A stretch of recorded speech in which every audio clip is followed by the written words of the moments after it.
దేవ ఏకహ ఏకం ఏవద్వితీయం, ఆయన ఒక్కడున్నాడు, అద్వితీయుడు కాడు అని చెప్పేసి బైబిల్లో కూడా దేవుడు ఒక్కడైనా ఉంది, ఖురాన్లో కూడా దేవుడు ఒక్కడైనా ఉంది.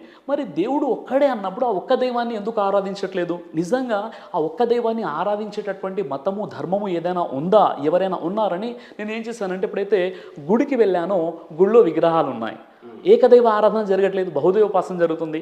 అలాగే ఎప్పుడైతే నేను చర్చ్కి వెళ్ళానో అక్కడ యేసుక్రీస్తు యొక్క బొమ్మ కనిపిస్తుంది, సిలువ బొమ్మ కనిపిస్తుంది, అక్కడ కూడా బహుదైవోపాసన కనిపిస్తుంది, కొంతమంది మరియంని పూజిస్తున్నారు.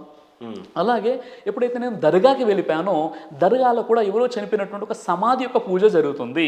అంటే ఇక్కడ ఎప్పుడైతే నాకు వచ్చినటువంటి సందేహం ఏదైతే ఉందో, నన్ను పుట్టించినటువంటి దేవుడు ఒక్కడే ఉన్నప్పుడు ఆ ఒక్క దైవాన్ని ప్రజలు ఎందుకు ఆరాధించడం లేదు, మళ్ళీ ఆరాధించేవారు ఎవరు ఉన్నారని ఎప్పుడైతే నాకు సందేహం కలిగిందో, నేను ఎప్పుడైతే టెంపుల్కి వెళ్ళానో అక్కడ విగ్రహారాధన జరుగుతుంది, ఎప్పుడైతే చర్చ్కి వెళ్ళానో అక్కడ కూడా ప్రతిమల ఆరాధన జరుగుతుంది. అక్కడ కూడా ఒక విధంగా బహుదైవోపాసన, యేసుని మరియమ్మని సిలువని ఆ బొమ్మలు పెట్టుకున్నారు. అలానే నేను ఎప్పుడైతే దర్గాకి వెళ్ళిపోయానో అక్కడ కూడా సమాధులను ఆరాధిస్తున్నారు. ఇదే ఆలోచన, ఇదే నాకున్నటువంటి సందేహంతో ఎప్పుడైతే నేను మస్జిద్కి వెళ్ళానో ఆ మస్జిద్లో ఎలాంటి విగ్రహం లేదు, ఎలాంటి ఆకారం లేదు, ఎలాంటి చిత్రపటం లేదు, ఒకే సృష్టికర్త అయినటువంటి దైవాన్ని మాత్రమే వారు ఆరాధిస్తున్నారు.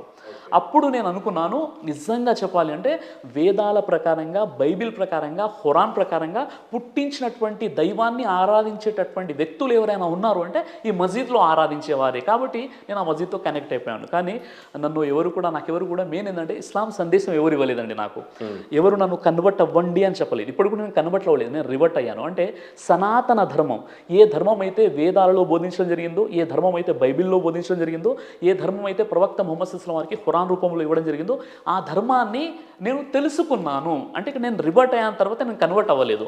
మరో విషయం ఏంటంటే ముస్లిం చాలామంది ఫ్రెండ్స్ ఉన్నారు, కానీ ఏ ముస్లిం నాకు ఇస్లాం గురించి చెప్పలేదు, ఏ మస్జిద్ వాళ్ళు కూడా నాకు ఇస్లాం గురించి చెప్పలేదు, ఎవరు కూడా నన్ను కన్వర్ట్ అవ్వండి అని చెప్పలేదు. స్వచ్ఛందంగా నాలో వచ్చినటువంటి కొన్ని ప్రశ్నలకు జవాబుగా నేను ఇస్లాం ధర్మానికి ఆకర్షిత అవ్వడం జరిగిందనమాట. సో ప్రధానంగా చెప్పడానికి సాక్ష్యం ఏముంది అని అంటే, మీ దగ్గర వేదాలలో చెప్పినటువంటి దేవుడు ఒకడే ఉన్నాడని చెప్పాడు, బైబిల్లో కూడా అదే చెప్పారు, ఖురాన్లో అదే చెప్పారు. కాకపోతే అక్కడ విగ్రహారాధన జరుగుతుంది, ఇక్కడ ఫోటోలు సిలువలు ఉన్నాయి, ఇక్కడ దేవుడు అనేవాడు నాకు కనిపించలేదు మసీద్లో.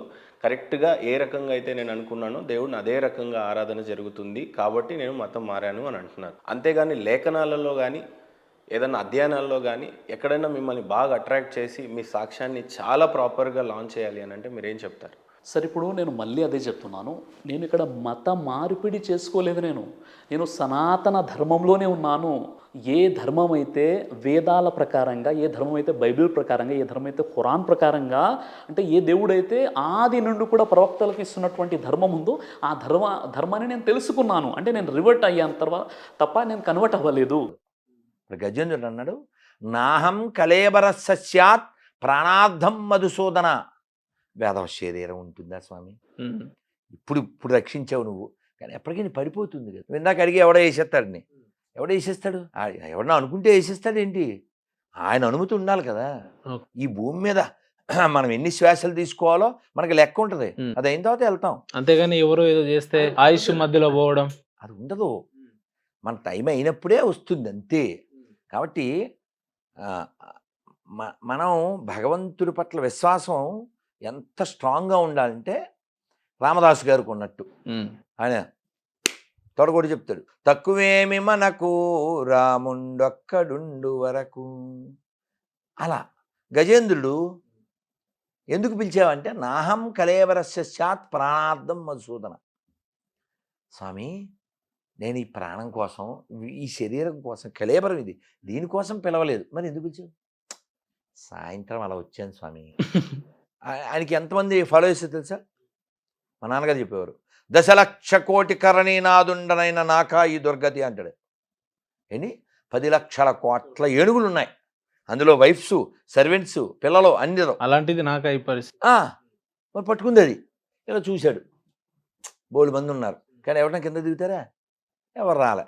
ఇది ఫైట్ చేశాడు 1000 ఏళ్ళు.